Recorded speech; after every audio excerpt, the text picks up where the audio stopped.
Mail time. So this is the shroud for the 15-inch Silverado fan so that we can do a PWM.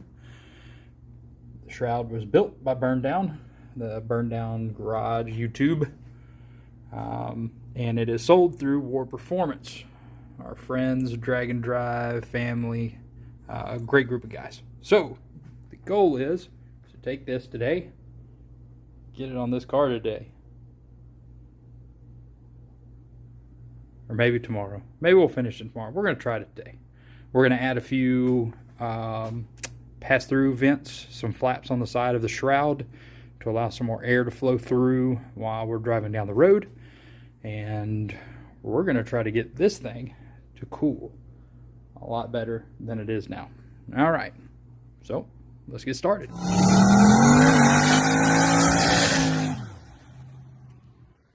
Alright, what we're going to do, we have our output tester pulled up in the Holly. We're going to test the fans, let's see what they pull, but I'm going to test them from the front side. It's a little hard to get down in there and be able to see the gauge on the bottom side. Front side to give us some real world kind of what it's pulling through the radiator. So, and also, don't forget, serious injury in machinery. So let's make sure we've got that turned on. Let's go in here. Output electric fans. So my electric fans are going to be low stage, and then after 10 seconds they come on high stage. So on low,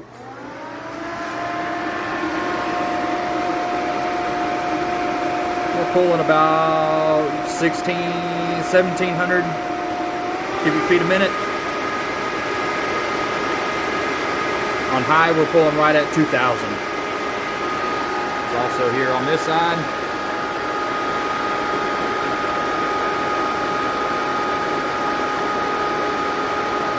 Same way. As we move to the outside edges, it gets lower. That's expected because the fan's about right here. We got about 2,100 there. This side over here also goes down significantly.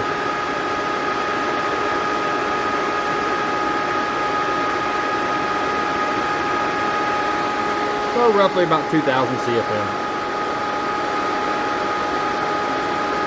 See if we can get a reading on the back side. You can't really see it. It's kind of hard to do it with this little bitty thing, but we get the point. So we're pulling about 2,000 CFM. When I actually tested it with this little meter here, I actually put it down there. It was a lot easier to do when I had the car up on the lift. I was able to go from the back side or the underside and hold it in there, and I could actually look at it. It was about 100 CFM more. That was about it on the back side of the fan. And I was holding it at 3 inches from the fan. But these readings you got here were directly on top of the radiator, like they were touching the radiator, so that we could have some good back-to-back flow test through the radiator. So that's where we're going to be at. Oh, now the dogs think that I'm a stranger. All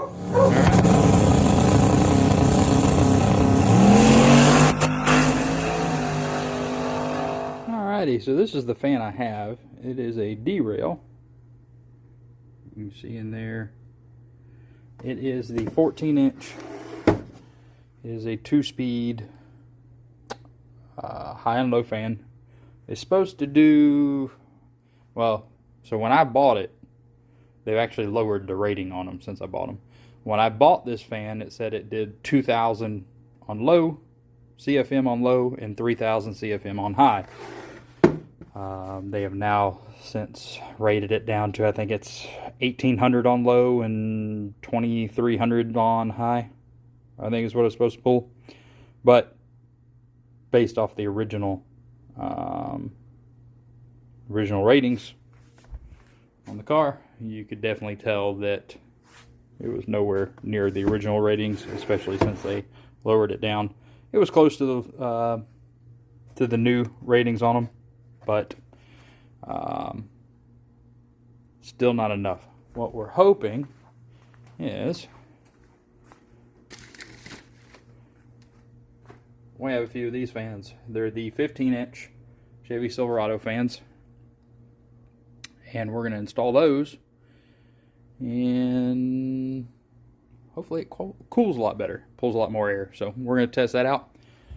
Also, while I'm at it, since this Shroud doesn't have any pass-throughs, as far as like up in the corner, I'm going to drill a couple holes down the sides. I've got some silicone matting.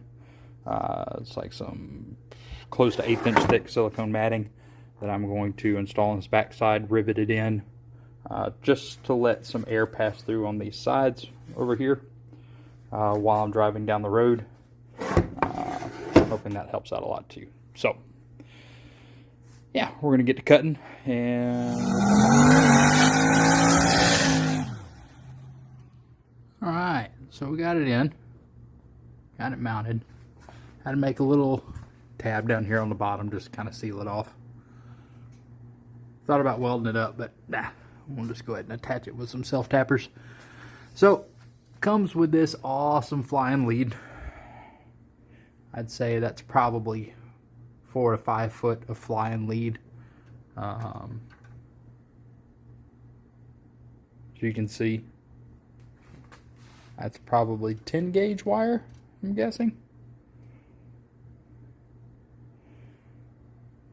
I don't see anything on it where it says, but I'm guessing that's 10 gauge wire. Yeah, definitely 10 gauge. So, so you have one on the pin, you have the ground right there, you have the power, and then the gray is for your pulse width, modulated from the ECU. So I'll have to bring that wire up. I'm going to kind of reconfigure some stuff from my old fan, use the wire that I've already ran, but because I've run out of pulse width negative, because this fan is a PWM negative, I have run out of those on the HP, but luckily I have plenty of them on the can expander that I have. So we're going to put it back on the can expander, build a table for it, and we'll go from there. So, but yeah, that's where it is. So we're slowly but surely getting there on the old LTD, the turd. She looks rough, but she's quick. Not quick enough for me. All right, we're back. Let's see here. We got everything going on. So we got it all set up here. Just a little bit of settings. I pulled a lot of the stuff from Dane. Gave it to me. I watched a few of Devin's videos. So I've actually set this up through the can expander. So we can see here that I have it on a pulse width negative, because I ran out of pulse width negative on my outputs on the HP, so I put it on the can expander that I have. So we go over to configure. When you set all that up, all the instructions will show you how to do that. I chose output 4. You can choose whatever output that you see fit. You'll have to have your can ID when you set it up. I just have a default 100 hertz broadcast rate, so that means it's from the way I understand it and the way I've been told is it communicates 100 times a second. We'll probably bump that way down. Actually, let's bump that down to 50 and we'll try it, because I know it works at 100. So then we went to pulse width setup. So I did fixed type. It's got a frequency of 100. I found anywhere from like 95 to 105. It all works. A few people that have seen videos, 100 hertz or 100 for the frequency work perfect. I did duty cycle, coolant temp sensor versus RPM. And here's just kind of a table I kind of made up. I'm going to tweak this table. I just kind of built this because this would give me a good test. I've got a 160 degree thermostat in this car, but it is. So that should kind of be in the neighborhood where I need to be. But so how we can do it is I found, let's go here and just highlight these cells. This fan will come on, I think it's 13. Nope, it is not 13. It is duty cycle of 14. Let's see. Yep, there it goes. See, now we have come on just to start, and I've got loose wires down there. I had a couple issues I had to chase down, a couple faults that I made in there. Don't look at those welds. Yeah, that pipe was a temporary. That's kind of been permanent. I need to redo the cold side on this car altogether. So that's at about, so that's 14. Let's go ahead and bump this thing up to, let's say 30. So that's a 30 duty cycle. I've already been playing around with this a little bit, so just kind of give you an idea of what this thing's doing. So we're getting right around 750 to 800 CFM, but we're getting it in a very broad, no, it's going down quite a bit there. It's going up a little bit there. So what I have noticed is I have a lot broader air movement through the radiator, where before it was very narrow. So we're going to bump up to 50. You can hear it ramping up. So we're going to throw it on there and see what we do at 50. So we instantly jumped up to about 1300 CFM is what it's bouncing up to. And before, that was about the reading we were getting before, wide open on the sides, where it was dropping down dramatically. So that's already a bonus. So we're going to go ahead and ramp this thing up.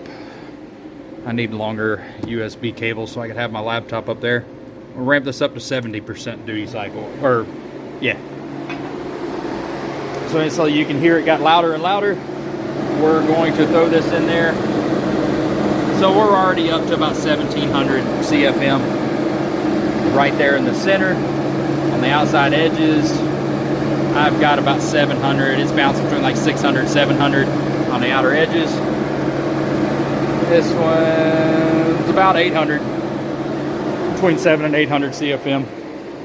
So already drastic improvement on the outer edges and also in the center. Bump this thing up to 80.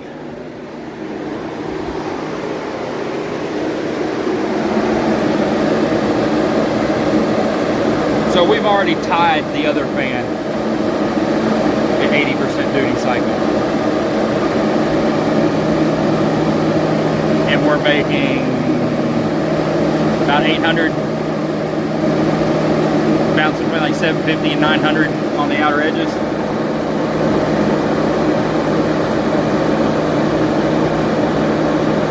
To 900 on that outer edge. So let's bump this thing up to 93. I found that 95 is maxed out on this thing. 96 turns it off, but 93 to 95 didn't even give me any change. You can already hear how much louder. We're instantly jumping up 22, 23, 21, 2, 23. But on the outer edges out here, that's 1200. Where I believe on the last video, that's 1200. And it's crazy, like, I wish you could feel this. This thing is almost holding the air gauge by itself. It's almost holding it to the actual fan, or to the radiator by itself. Let's go ahead and turn this off and click it off there. So drastic improvement across the entire radiator, where before I was getting from about here to about here, I was getting about 2100 CFM. As soon as you would move out here, it would drop to 400 or 500 300. We were 100 CFM on these outer edges. Now I've got 1200, 1100, 1200 CFM here. I've got 23 here and here and in the center, and 1200 out here on this outer edge. We drop down to about 700 on these outside edges, but that's also too, my shroud's a bit. So my shroud, or so it only, the fan is about from here to about here. So I've got these chunks on my shrouds on the side to where, but it's pulling massive amounts of air. Much, much better than what I had on there. So now I'll go back in. I'm going to set this up because everybody has that whole thing to where you turn your car on when it's warm, you're sitting at the track,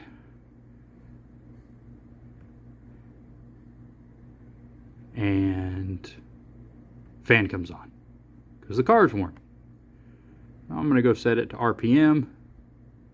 I'll say RPM above 400. Allows this thing to come on. So there it is. And once again, this all here brought to you. Oh no, I don't know what I've done with them.